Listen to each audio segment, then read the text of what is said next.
Sabrine Zayani, vous avez remporté récemment la première édition de Faites Nourrir, le concours d'humour de Comédie Plus. On regarde ce qui vous a valu cette récompense.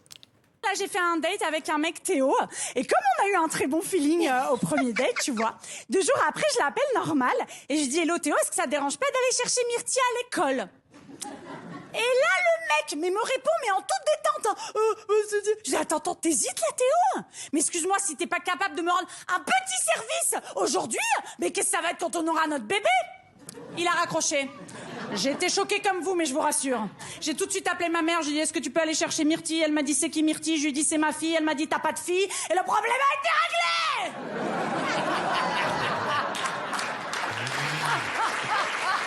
Voilà Sabrine Zayani. Alors date, les rendez-vous, il en est beaucoup question dans votre humour. Alors pourquoi est-ce que vous avez décidé de croquer pas que votre vie, mais en partie la vie des dates, du mariage notamment dont on va parler, du mariage et du divorce, les bons comme les mauvais moments?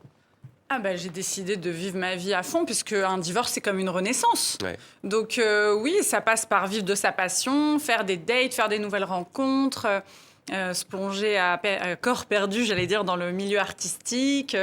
Voilà, c'est l'état d'esprit. Ouais, vous avez été surpris par ma question, parce que c'est vrai que quand on voit, on se dit que vous avez l'expérience de ce genre de rendez-vous, alors que pas forcément, on imagine que comment vous vous inspirez? Est-ce que vous discutez? Est-ce que vous racontez? Parce que là, sincèrement, on en rit, mais je suis persuadé qu'il doit y avoir des situations cocasses quand même dans ces rendez-vous. Ah, c'est sûr. Non, mais moi, j'ai un PhD en dating. Hein. Je suis très, très experte. Bon, voilà qui est dit. 2 fois par semaine. Donc, non, on sait plus vite quand même profiler les gens, identifier si on ne fait pas face à un serial killer. Tout ça, c'est hyper important. Mais après, il y a toujours évidemment une composante humaine qui est imprévisible. Et c'est bien ça qui fait le charme du date. Donc, oui, il y a des situations cocasses. J'ai eu un peu de tout. Mais pour ça, il faut venir voir le spectacle. Et ils ont eu aussi un peu de tout, hein. Ceux qui avaient rendez-vous avec vous, j'imagine. On va le voir tout à l'heure avec un autre extrait. Alors, votre spectacle, en tout cas, à venir, le dit. Hein, c'est vrai qu'il y a des événements douloureux pour chacune et chacun d'entre nous. Un divorce, c'est jamais évident, on imagine.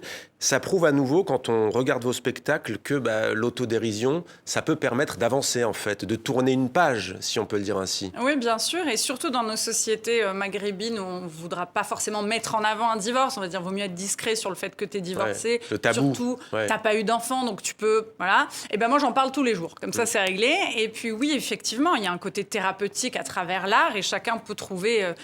sa façon de faire sa propre thérapie, mais moi, oui, ça m'a énormément aidé. L'autodérision, de rigoler. Moi, c'est récemment, il y a quelqu'un qui m'a dit, je suis restée mariée 2 mois. Je lui ai dit, mais c'est pas mal. Enfin, 2 mois. Non, mais c'est vrai que c'est pas mal. Et puis, récemment, j'ai quelqu'un dans le public qui m'a dit, on m'a annulé mon mariage 3 semaines avant. Ouais. Et je dis, franchement, c'est chouette. Ouais. Parce que annuler avant, c'est pas comme annuler après. C'est pas commun.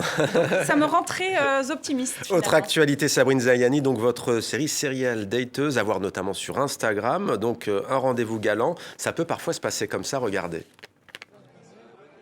Hello! Ça te dérange pas, j'ai besoin de la validation de ma mamie. Tu vois, mamie? Encore un mec qui a pas l'esprit de famille.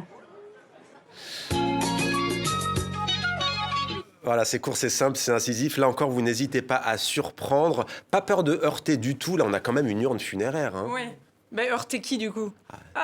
Ceux qui sont heurtables, on va dire. Non, mais ce qui est très drôle sur cette histoire d'urne, c'est que je suis allée sonner chez des pompes funèbres. Ouais. Donc, je me suis présentée, je dis bonjour, voilà, j'aurais besoin d'une urne. On m'a dit qui est mort? Je dis personne. Est-ce que vous pourriez me la prêter, en fait, parce que c'est pour un sketch pour les réseaux sociaux. Ils ont dit, Et du coup, ils ont été très sympas. Ils m'ont dit, on va appeler notre direction, on va voir, nanana. Et ils ont été hyper sympas. Je ne pensais pas un jour remercier des pompes funèbres sur TV5. Bon, voilà. Mais c'est chose faite. Merci, en tout cas, Sabrine Zayani, de nous faire rire. Et on imagine que ça vous fait à vous du bien, mais vous faites sans doute du bien à beaucoup de monde. Vous évoquiez notamment ces annulations, ces séparations.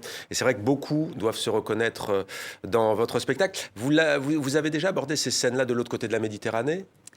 Oui, alors je pense qu'il y a toujours des adaptations en fonction de la société. En Tunisie, je vais plus parler de mon père, vu que c'est un peu mon coach en amour et qu'il est derrière moi. Et, voilà.